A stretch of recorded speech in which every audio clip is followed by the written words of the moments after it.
जय श्री राम जय हिंद आजिर आमार मेन कार्यसूची हल जिबिलाक आमार इंडियन आर्मी शहीद हो गल तेखेतर बारे आमी श्रद्धांजलि जनाइछो आरो भगवानर काखत मनोकामना करिछो जे इहतर आत्माटो शांति पाक जिबिलाक आमार देहर कारणे शहीद हो गल সেই কাৰণে আইছোঁ আমি ৰলি কৰিলোঁ ৰলি কৰি এতিয়া বৰ্তমান চাহ জলপানৰ ব্যৱস্থা আছে সেইবিলাক খাই আছোঁ সকলো আৰু মই সকলোক প্ৰাৰ্থনা কৰোঁ যে যিখিনি আমাৰ ভাৰতৰ মানুহ আছে সকলোক ছাপোৰ্ট কৰক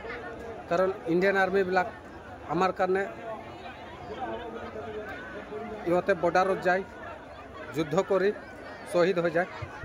তো গতিকে তেখেতৰ প্ৰাৰ্থনাৰ কাৰণে সকলোক मैं अनुरोध करिलु। जय हिंद जय भारत जय श्री राम।